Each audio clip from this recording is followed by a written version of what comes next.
Assalamualaikum warahmatullahi wabarakatuh. Alhamdulillahirabbil alamin. Wassalatu wassalamu ala mursalin wa ala alihi wa sahbihi ajmain. Asyhadu an la ilaha illallah wahdahu la syarikalah wa asyhadu anna Muhammadan abduhu wa rasuluh sallallahu alaihi wasallam. Faqala Allah Ta'ala fil Qur'anil Karim, a'udzu billahi minasy syaithanir rajim. Bismillahirrahmanirrahim. Inna a'tainakal kautsar fasholli li rabbika wanhar inna syani'aka huwal abtar. Shadaqallahul azim. Ma'asyiral muslimin rahimakumullah. Bapak-bapak dan ibu-ibu kaum muslimin muslimat jemaah zuhur yang tengah menunggu iqamah salat zuhur berjamaah. Lebih dulu kita bersyukur kepada Allah dan berselawat kepada Nabi kita Muhammad sallallahu alaihi wasallam. Sampai hari ini kita masih dalam keadaan sehat dan masih diberi kesempatan oleh Allah untuk melanjutkan proses perjalanan hidup kita masing-masing. Entah kapan berakhir itu di tangan Allah Subhanahu wa taala. Salawat dan salam kepada Nabi kita Muhammad sallallahu alaihi wasallam. Lebih kurang 10 menit kita memanfaatkan waktu dalam rangka tausiah zuhur. Tadi sudah dibaca 3 ayat dalam surah Al-Kautsar. Ayat ini sangat populer sebetulnya karena ringkas, satu surat 3 ayat. Surah Al-Kautsar salah satu nama telaga yang ada di surga. Ayat tadi menjelaskan Allah mengatakan sesungguhnya kami telah memberikan kepada engkau wahai Muhammad nikmat yang banyak. Oleh karena itu maka sholatlah kamu pada Tuhanmu dan berkurbanlah. Sesungguhnya orang-orang yang benci kepada engkau itulah yang akan musnah. Inna syani'aka huwal abtar. Orang yang tidak senang kepadamu, yang benci kepadamu, dialah yang akan musnah, yang akan hancur, yang akan putus gitu-gitu. Jemaah yang terhormat, ayat ini dibaca karena sebagaimana kita pahami, kalau umur kita disampaikan Allah, insya Allah 5 hari lagi lebih kurang ya, kita akan memasuki hari raya Idul Adha atau Idul Kurban. Ini 10 Zulhijjah. Kalau sekarang 5 Zulhijjah. Nah, di dalam 10 Zulhijjah itu ada 2 amalan. Pertama, sholat Id, sholat hari raya,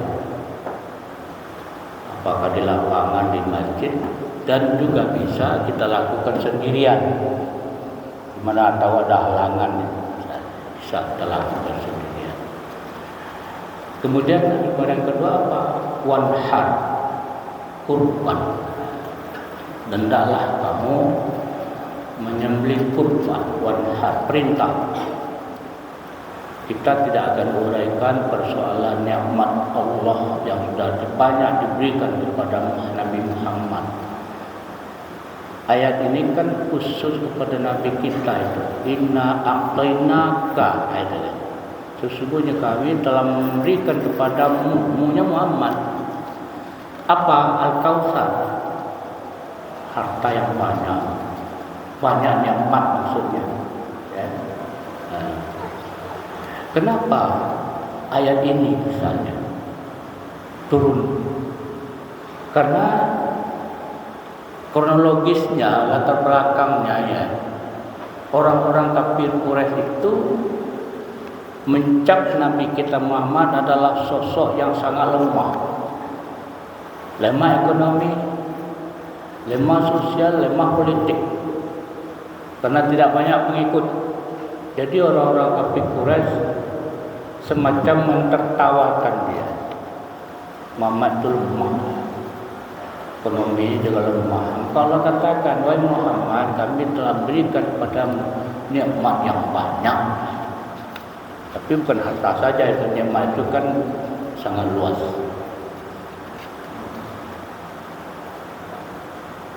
Oleh karena itu, perintah Allah kepada Nabi kita, solatlah kamu pada Tuhan dan berkorban.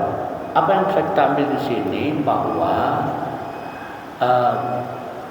solat dan kurban itu atau penyembelihan kurban itu adalah bagian dari bersyukur kepada Allah.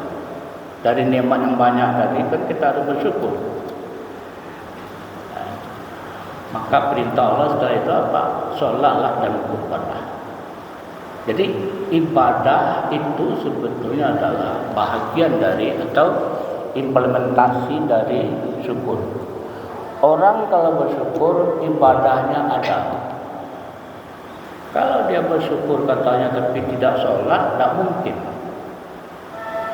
Dia bersyukur katanya hartanya banyak tapi tidak berkorban, tidak mungkin. Jadi itu pemahamannya. Bersyukur itu harus dibuktikan dengan apa? Dengan ibadah.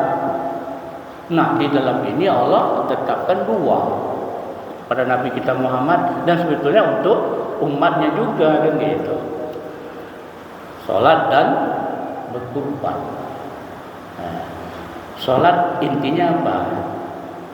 Mengingat Allah. Wa aqimis sholata li dzikri. Tegakkanlah salat itu untuk mengingat aku. Inti sholat itu ingat Allah. Jadi kalau ada orang sholat tapi tidak ingat kepada Allah, itu bukan sholat namanya. Intinya di situ. Tidak beruraikan. Nah, sedangkan kurban, apa intinya? Apa yang sasarannya apa sebetulnya korban itu?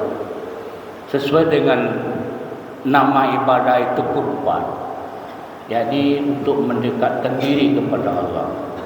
Salat zikir, kurban pendekatan. Intinya. Sebab secara bahasa korban itu kan bahasa Arab. Qoriba yakrahu, kurban, kurbanan. Kurbanan itu masdar nih dalam bahasa Arabnya. Kalau dalam bahasa kitanya itu kata benda, isim. Maka arti kurban itu pengorbanan. Nah, itu. Jadi apa intinya apa? Kurban mendekatkan diri kepada Allah. Coba lihat Nabi Ibrahim. Intinya di situ. Dia berpisah dengan anak yang paling dikasihi. Asalkan jangan berpisah dengan Allah. Kurban. Nah, ini kan filosofinya ya. Anak yang sangat disayangi luar biasa. Ya. Sedang remaja begitu, sedang enak dipandang mata, tapi Allah perintahkan Ibrahim sanggup. Biarlah berpisah dengan anak yang terkasih, asal jangan berpisah dengan Allah. Itu kan pendekatan kurban. Nah, ini agak susah juga mengaplikasikan itu kan. Biarlah berpisah dengan ini, asal tidak berpisah dengan Allah. kurban. Jemaah yang terhormat, kemudian kalau kita lihat ya, di antara ibadah yang paling baik dilakukan oleh anak Adam di hari Nahar itu, kata Rasulullah, adalah kurban. Karena ada hadisnya yang mengatakan, ma'amila adamin min amali yaumin nahar ahabba ilallah min dami ikra. Min dami ikra. Artinya apa? Tidak ada amalan manusia, Adam itu manusia, yang lebih dicintai Allah di hari raya Idul Adha itu selain daripada kurban. Di sini dalam pemahamannya apa? Min dami ikra. Min dami ikra. Artinya menumpahkan darah, itu kurban. Amal yang paling dicintai Allah dari nahar itu, dari korban di hari raya itu, kurban. Yang sudah kata-kata tadi,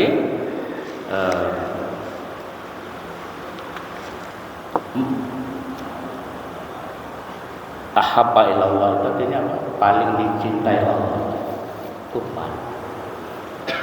Cuma persoalan korban itu kadang-kadang jadi masalah juga jemaah. Kalau kita lihat, Allah mengatakan surat Al-Hajj 37, kata Allah di situ bahwa la yanalallahu luhumuha wala dima'uha. Tidak akan sampai kepada Allah daging sembelihan dan darahnya itu. Tidak sampai kepada Allah.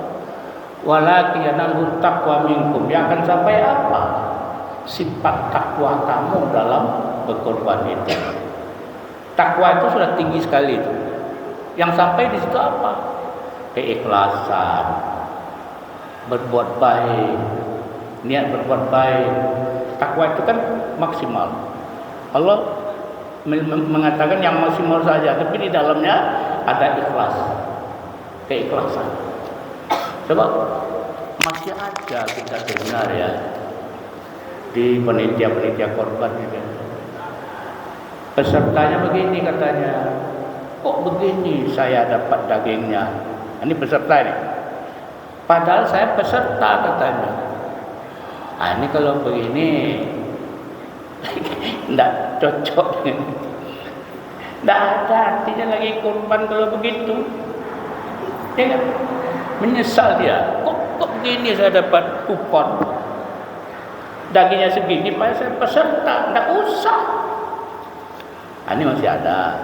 Jadi ini persoalan juga ya dalam masalah korban itu, sebab karena Allah mengatakan tadi yang akan sampai adalah kamu dasar iman dan korban itu, ikhlas tidak, dasar korban baik atau tidak, dengan kata takwa itu di dalamnya semua. Itu yang akan sampai kepada Allah. Yang selebih daging itu untuk manusia, solidaritas sosial sesama umat. Jemaah yang berbahagia, kemudian juga dikatakan oleh Rasulullah bahwa nanti kurban itu akan datang dari kiamat, kan begitu ya. Yang kita korban itu akan datang dengan tanduknya, dengan bulunya, dengan kukunya, ya. Artinya apa? Pahala di sisi Allah itu luar biasa itu isinya. Yang terakhir ayat tadi mengatakan inna syani'aka wal abtar. Ini memang orang-orang yang benci ya kepada Islam, kepada Nabi Muhammad itu akan musnah, akan hancur. Inna syani'aka wal abtar, kata Allah. Kenapa? Orang Quraisy itu sebelumnya ayat ini sebab turunnya bergembira mereka. Kenapa gembira? Bahwa tidak ada yang akan menyambung keturunan Nabi. Qasim anaknya meninggal di Makkah, Ibrahim meninggal di Madinah. Oh, orang kafir itu sudah gembira. Berarti setelah Nabi tidak ada lagi sambungan. Padahal Islam bukan turun-temurun demokrasi. Itu sebabnya ayat itu turun, benci kepada Nabi Muhammad. Dan ini juga kalau dulu orang benci kepada Nabi Muhammad, kalau sekarang benci kepada ajarannya. Coba kita lihat sekarang, berbagai cara orang menghancurkan Islam dari berbagai segi. Maka ini tentu kita perlu memperkuat tubuh pertahanan kita masing-masing, ya kan, sehingga tidak terjebak ke dalam misalnya apa yang dijalankan mereka, polisi adu domba. Ini cara orang-orang itu menghancurkan Islam. Diadu kita sama kita. Yang satu diberinya biaya, yang satu tidak. Cara mereka. Hati-hati itu. Banyak waktu. Assalamualaikum warahmatullahi wabarakatuh.